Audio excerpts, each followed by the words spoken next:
오늘 우리 특별 새벽 기도회에 우리 첫째 날 주시는 말씀을 이제 받겠습니다. 요한복음 12장 24절에서 우리 26절까지 말씀을 한 절씩 말씀을 교독하고 마지막 26절은 같이 읽겠습니다. 24절입니다. 제가 먼저 읽겠습니다.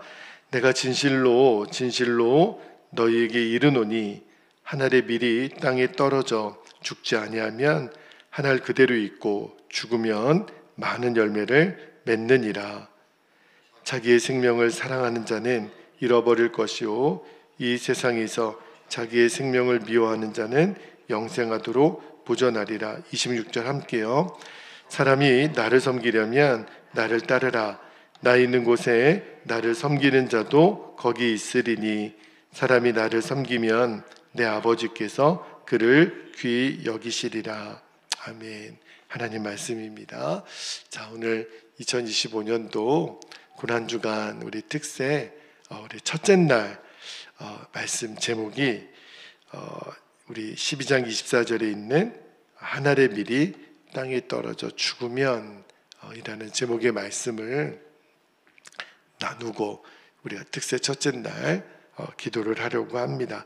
여러분, 예수님께서 공간복음서에서 보면 수많은 말씀을 제자들에게 하셨죠. 근데 그 중에서 참 우리가 이 말씀은 참 부담스럽다 이렇게 읽게 되는 예수님이 하신 말씀 중에 하나가 누가복음 9장 23절 말씀입니다.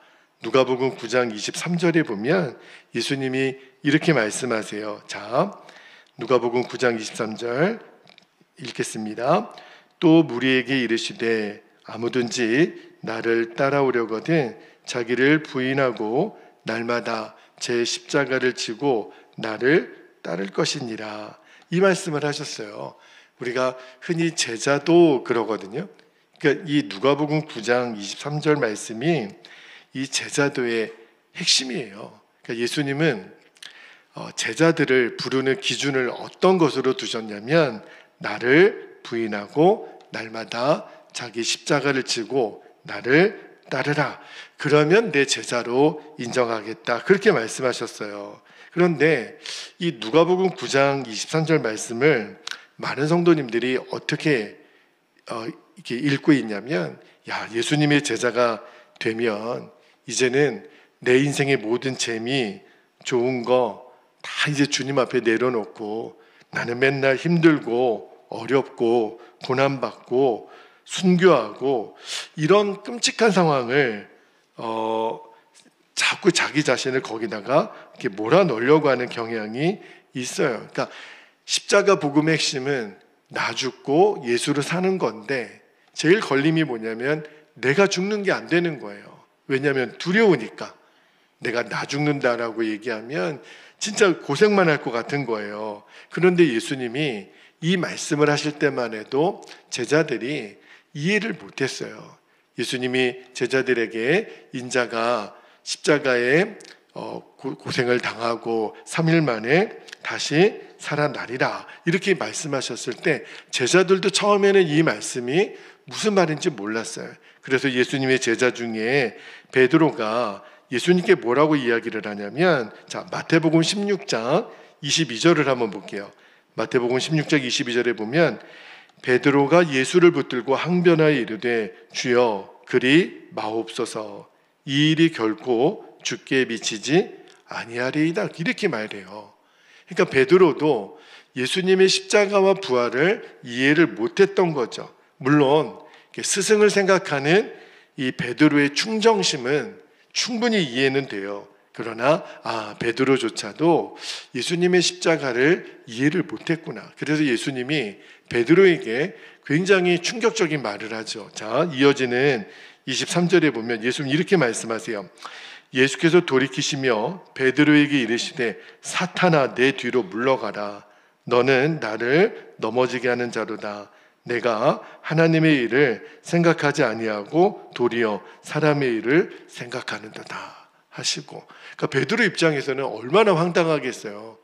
예수님이 나보고 사탄아 내 뒤로 물러가라 이렇게 말씀하시니까. 그러니까 베드로 보고 사탄이라는 게 아니라 지금 베드로 안에 생각으로 역사하는 그 마귀를 예수님 대적하셨던 거죠.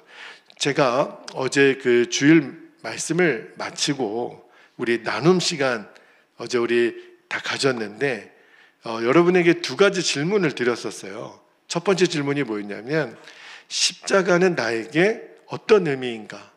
여러분 어제 대답하셨죠? 그리고 내가 예수님과 함께 십자가에서 죽었다. 그것이 나에게 미치는 영향이 무엇인지 어제 우리가 나눴는데, 그런데 여러분 여전히 십자가 하면 많은 사람들이 갖는 이미지가 있어요. 십자가의 이미지 뭐냐면 죽음과 슬픔이에요. 십자가가 기쁨이고 은혜이고 축복이다 이렇게 생각하는 사람들이 그렇게 많지 않습니다. 십자가는 죽는 거고 슬픈 거고 고생하는 거고, 그죠? 그래서 나 죽고 그러면 왠지 막 서글픈 마음이 든다니까요. 나 죽고 그러면 목사님 그렇게 꼭 죽어야만 합니까? 꼭 그래야만 됩니까? 그러니까 아직도 진짜 주님의 사랑, 깊은 은혜를 이해가 안 되는 거예요. 여러분 십자가를 지고 나를 따르라 이렇게 말씀하시는 예수님의 말씀에는 조금도 양보가 없습니다. 예수님은요 12제자 보고 베드로 너는 십자가 지고 야고보 너는 편안하게 신앙생활해 이렇게 말씀하신 적이 없어요. 예수님의 제자가 되려면 반드시 필요 충분 조건이 나를 부인하고 십자가를 져야 돼요. 누구에게는 어떤 성도에게는 십자가 지고 어떤 성도에게는 그냥 교회 나와준 것만도 고맙다. 그냥 편안하게 신앙생활해 이렇게 말씀하시지 않으세요. 왜 그럴까요? 왜냐하면 십자가만이 우리 성도들이 사는 길이기 때문에 그래요. 십자가를 져야만 진짜 하나님의 축복을 경험할 수 있기 때문에 예수님 그 외에는 방법이 없다라는 거예요. 여러분 예수님은 좋으신 분이시고 우리를 사랑하시는 분이라는 것을 믿는데, 여러분 믿죠? 그러면 예수님이 우리에게 말씀을 하실 때는 누구 잘 되라고 하시는 말씀일까요? 나 잘 되라고. 여러분 우리가 사랑하는 가족들에게 할 수만 있으면 내가 좋은 거 주고 싶지요. 그렇죠? 여러분 예수님이 우리를 얼마나 사랑하셨냐면 당신의 생명을 십자가에서 주시기까지 사랑하셨잖아요. 그러면 그분이 우리에게 요청하고 말씀하시는 거라면 정말 좋은 거 주시려고 하지 않겠어요? 그죠? 그러니까 예수님이 나를 따르려거든 나를 부인해야 돼.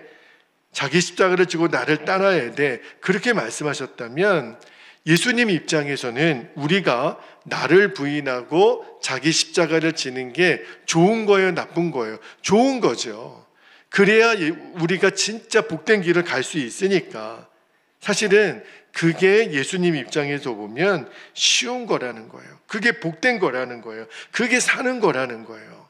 근데 우리는 여전히 십자가 그러면 슬프고 고난이고, 여러분 우리가 자꾸 그런 생각에 머물러 있으니까 은혜의 가장자리에만 머물러 있는 거예요.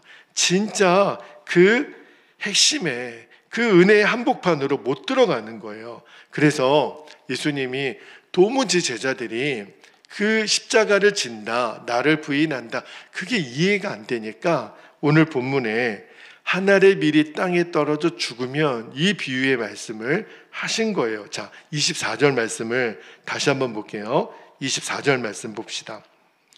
내가 진실로 진실로 너에게 이르노니, 보세요. 한 알의 밀이 땅에 떨어져 죽지 아니하면 한 알 그대로 있고 죽으면 많은 열매를 맺느니라. 여기 보면 죽으면 많은 열매를 맺는다. 이때 이 말씀을 전하시는 예수님의 마음의 중심이 뭘까요? 죽는 것이 유익이라는 거예요. 그래서 이 비유 말씀을 하시면서 이거를 진짜 믿으라는 거예요. 여러분 농부가 요즘처럼 이제 봄에 땅에 씨를 뿌리죠. 그런데 여러분 농부가 땅에 씨를 뿌릴 때 사람들이 아이고 이 씨가 묻히는 땅이 무덤이네 이렇게 생각하는 사람은 없어요. 그죠? 여러분 농부가 밭에 가서 씨를 뿌릴 때 그 씨가 땅에 떨어져서 흙이 덮이는 것을 보고 아이고 무덤이네 이렇게 말하고 거기다가 뭐 비석 세우는 사람 없죠. 그런 사람이 어디 있어요. 봄에 지금 씨를 뿌리는 시기잖아요. 그런데 이 씨를 뿌리는 농부의 마음은요, 죽음이 아니에요. 기쁨이고 흥분이죠. 여러분, 분명히 살아있는 씨를 땅에다 뿌렸어요. 그러면 흙에 묻혀서 나중에 이제 그 싹이 터질 거 아니에요. 씨 자체로만 보면 죽은 것 같아요. 그런데 그게 농부에게 있어서는 감격이죠. 왜요? 지금은 씨를 뿌리지만 농부는 어디까지 내다보는 거죠? 가을에 열매를 맺고 추수할 그때를 생각하는 소망이 농부의 마음에 있는 거예요. 그러니까 지금 예수님이 십자가가 그런 거야. 지금은 쭉 죽는 것처럼 보이지만 이것이 나중에 열매를 맺잖아. 그리고 예수님은 실제로 당신이 십자가를 지셨어요. 그러니까 예수님은 가만히 계시면서 너희들만 십자가를 져 이렇게 말씀하지 않으셨죠. 예수님 당신이 십자가를 지셨어요. 그러니까 예수님이 보여주신 거예요. 나도 십자가 질 거다. 이게 바로 한 알의 밀이 땅에 떨어져 죽는 거야. 그러나 그걸로 끝나지 않고 많은 열매를 맺는 거야. 나를 봐야 돼. 내 십자가 사건을 너희들이 꼭 기억해야 돼. 그리고 예수님은 십자가 그 길을 당당히 걸어가셨어요. 그리고 너희들도 이렇게 살게 될 거야. 이 말씀을 하시는 거예요. 여러분, 농부가 만약에 봄에 씨를 뿌릴 때 말입니다. 씨 뿌리는 게 너무 아깝고 너무 고통스럽고 아유 그냥 이걸 뭘 뿌려 이걸 다 모아서 한 끼 밥 먹고 잘 사는 거지. 그런 농부가 만약에 있다면 죽으려고 작정한 거죠. 가을에 뭘 거두겠어요. 소망이 없는 농부지요. 여러분, 씨를 먹으려고 생각하고 씨 뿌리는 것이 아깝다고 생각하면 그러면 농사 짓는 거 포기해야 되죠. 그러니까 예수님이 우리를 보실 때 우리는 자꾸 십자가가 무겁고 부담스럽고 그게 막 걸려서 나는 죽고 이 고백을 못하니까 진짜 축복의 길을 가지 못하는 성도들을 보면서 예수님이 답답한 거예요. 왜 그럴까? 지금 당장 내 눈앞에 보이는 거 그것이 나를 살리는 거라고 자꾸 생각하니까 예수님은 진짜 살 길을 가라 그러는데 여전히 우리는 눈에 보이는 거 이거 없으면 죽을 것 같고 이거 없으면 나는 큰일 날 것 같고 우리는 자꾸 진짜가 아닌 것을 진짜인 것처럼 붙들고 살고 예수님이 주시려는 것들을 우리가 포기하니까 예수님이 너무 답답한 거예요. 진짜 사는 길이 십자가 지는 건데 근데 여전히 우리는 십자가 지는 것이 죽는 것 같고 손해보는 것 같고 여러분 어제 제가 예수님의 십자가 나의 십자가 종려주일 말씀을 전하면서 주님은 우리를 좀 초청하시는 거예요. 진짜 하나님이 복을 주시려는 길로 오라는 거예요. 여러분 우리가 예수님의 십자가의 의미를 진짜 알면 아 이게 축복이구나. 이게 사는 길이구나. 이게 감격이에요. 십자가는 복음의 감격이에요. 그래서 사도 바울이 갈라디아서 2장 20절 앞부분에 이렇게 고백하죠.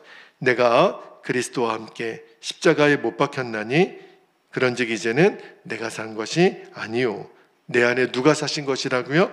그리스도께서 사는 것이라. 여러분 갈라디아서 2장 20절 내가 죽었다는 거예요. 십자가에서 이 고백을 하는 바울은요 죽을 상하고 이 고백하는 거 아니에요. 갈라디아서 2장 20절은 막 환희에 찬 고백이거든요. 내가 진짜 살 길을 알았다. 내가 이제 진짜 생명길을 찾았다. 막 환호성을 지르면서 하신 말씀이 갈라디아서 2장 20절이에요. 왜 그러냐면 여러분 로마서를 읽다가 우리가 이미 읽었지만 로마서 7장에 보면 바울이 탄식을 해요. 왜 그러냐면 나는 죄 짓기가 싫은데 자꾸 내가 나오는 행동이 죄인 거예요. 그래서 바울이 로마서 7장 24절에 보면 이렇게 탄식하죠. 오라 나는 곤고한 사람이로다. 이 사망의 몸에서 누가 나를 건져내랴. 여러분 이 고백이 무슨 고백이냐면 안 된다는 거예요. 내 힘으로는 안 되는 거예요. 말 하나 행동 하나 고쳐지지 않는다는 거예요. 나는 도대체 어떻게 살지? 나는 왜 이렇게 입만 열면 죄고 내가 행동하는 거는 죄고 주님 나는 어떻게 살아야 되나요? 오라 나는 곤고한 사람이로다. 바울이 탄식을 하는 거예요. 그랬던 그가 십자가 복음을 만나고 깨닫고 나니까 갈라디아서 2장 20절 고백은요, 완전히 이거는 복음이에요. 십자가에서 내가 죽었고 예수를 사는 것은 완전히 감격인 거예요. 여러분, 오늘 하나님께서 우리에게 예수님만 십자가에서 죽으신 게 아니라는 거예요. 우리가 여기에서 눈을 떠야 돼요. 정말 우리 한국교회 오늘날 성도들이 예수님의 십자가는 예수님만 죽었다고 생각하니까 내 안에 십자가의 능력이 하나도 나타나지 않는 거예요. 예수님 분명히 말씀하십니다. 그 십자가에 준철아 너도 죽은 거야. 내가 너를 이 자리로 초청한다. 여러분, 우리 다 한 사람도 예외 없이 주님이 우리를 그 십자가 앞으로 초청하세요. 여러분, 이거는요 위대한 하나님의 초청이고 축복이에요. 왜요? 어떤 처지, 어떤 환경에서도 저와 여러분을 살리려고 하시는 말씀이에요. 여러분, 주님이 이 시간 우리를 십자가 은혜 안으로 들어오라 그렇게 말씀하시는 거는 하늘의 밀이 땅에 떨어져 죽는 것과 똑같아요. 그래서 나는 죽었습니다. 이렇게 고백하고 살라는 거예요. 우리가 여러분 가족들에게, 여러분 친구들에게, 여러분 직장 동료에게 오늘 아침에 이제 한번 고백해 보세요. 나는 죽었습니다. 그러면 우리를 미친 사람처럼 볼 거예요. 이 사람 이상하네. 죽을 때가 됐나? 왜 자꾸 나는 죽었대? 근데 여러분 실제로 한번 해보세요. 나는 죽었습니다. 그러면 영 우리는 이상한 사람처럼 보일 것 같아요. 그러나 나는 죽었습니다. 여러분, 이번 한 주간 혼자 있을 때든 길을 걸어갈 때든 사람을 만날 때든 물론 다른 많은 사람들이 있는데 큰 소리로 나는 죽었습니다 이렇게 말하기는 쉽지는 않을 거예요. 그러나 계속 고백해 보세요. 어떤 상황이든 나는 죽었습니다. 놀라운 거는요, 그때 진짜 하나님의 역사가 나타나요. 우리가 순종을 안 해봐서 그래요. 저도 그렇게 고백한다고 될까? 쇼하는 거 아닌가? 내가 죽었다고 입만 고백하는 것이 무슨 의미가 있겠나? 근데 진심으로 주님, 내가 십자가에서 죽었다라는 사실을 내가 믿습니다. 그렇게 고백하는 순간에 진짜 나의 죽음이 임해요. 나의 옛자가 진짜 죽었구나. 여러분, 예수님이 십자가 지신 것처럼 우리도 십자가 지고 주님 뒤를 따라간다. 뭔가 좀 비장하게 들리기도 하죠. 그래서 우리는 꼭 십자가 져야 되나? 예수님 믿어도 꼭 그렇게 되나? 십자가 안 지고도 내가 복 받는 길은 없을까? 여러분, 없습니다. 단언컨대 십자가 지지 않고 예수님이 주시려고 하는 복을 받는 방법은 없습니다. 왜냐하면 예수님이 그렇게 정하셨어요. 절대로 없습니다. 우리가 끝까지 내가 이거를 내려놓지 못하면 내가 그동안 좋아했던 세상, 내가 바라보던 세상, 내가 생각했던 세상, 내가 계획했던 어떤 인생, 이거 십자가에 못 박지 않으면 하나님이 우리에게 주시려는 진짜 복 누리지 못합니다. 이거는 양보가 없어요. 제가 그렇게 해줄 수 있는 게 아니에요. 예수님이 그렇게 말씀하셨어요. 만약에 다른 방법이 있다면 뭐 나를 부인할 게 뭐가 있어요? 십자가 질 게 뭐가 있어요? 열심히 노력하고 공부하고 악착같이 돈 벌고 너가 원하는 대로 해. 그러면 복 받을 거야. 이렇게 말씀하셨겠죠. 그런 길은 없어요.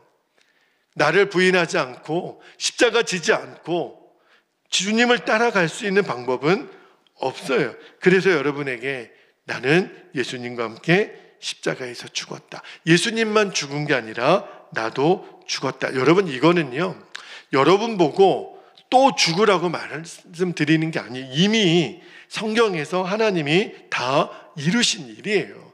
우리가 할 수 있는 일은 내가 죽으려고 뭐 노력할 일은 없어요. 그냥 나도 십자가에서 내가 예수님과 함께 죽었다는 사실을 믿으라. 진심으로 받아들이라. 그러면 돼요. 여러분, 놀라운 거는 내가 죽었다고 선포하고 나아가면 시험될 일이 없습니다. 문제가 될 일이 없어요. 왜? 이미 나는 죽었으니까. 내가 그렇게 고민스러워했던, 나를 고통스럽게 했던 모든 것들이 끝나요. 이게 비밀이에요. 여러분, 예수님께서 왜 우리에게 자기를 부인하고 자기 십자가를 지고 나를 따르라 그렇게 말씀하셨을까요? 모든 문제, 시험, 낙심, 의심에서 우리가 견딜 수 있는 유일한 방법이에요. 이거를 감당하지 못하면 결국은 작은 시험에도 다 무너집니다. 마귀가 작은 유혹만 해도 우리는 다 넘어갑니다. 여러분, 꼭 명심하셔야 돼요. 내가 예수님을 믿었다. 이 말은 내가 예수님과 함께 죽었다. 여러분, 아멘입니까? 맞아요. 이것밖에는 없어요. 이것이 바로 내가 죽었다. 내가 예수님의 십자가를 진다. 예수님의 십자가가 나의 십자가다. 이것이 정말 하나님이 준비해 놓으신 축복의 문으로 들어가는 것이구나. 여러분, 예수님이 내게 복이 되는 게 아니면 왜 그렇게 말씀하셨겠어요? 진짜 복이 되는 거니까. 그러니까 우리는 감사함으로 주님, 나는 죽었습니다. 이 고백을 하고 우리가 결단하며 기도하자는 거예요. 여러분, 예수님의 십자가의 죽음은 곧 나 자신의 죽음입니다. 여전히 우리를 괴롭히는 문제가 있죠. 혼란스럽게 하는 일들이 있죠. 이래야 되나 저래야 되나 방황하는 게 있죠. 그러나 내 죽음을 이제 선포하고 나가면 그게 끝나요. 어떤 문제를 여러분이 오늘 새벽에도 가지고 왔더라도 모든 문제의 대답은 하나예요. 내가 예수님과 함께 십자가에서 죽었다. 그 사실을 믿는 거예요. 더 죽으라는 거 아니에요? 이미 끝난 거예요. 내 계획, 내 삶, 내 소원, 내 꿈, 예수님과 함께 다 죽은 거예요. 그러면 나는 뭐예요? 예수님이 내 꿈인 거예요. 나는 사랑만 하고 예수님이 기뻐하시는 일만 하다가 살면 돼요.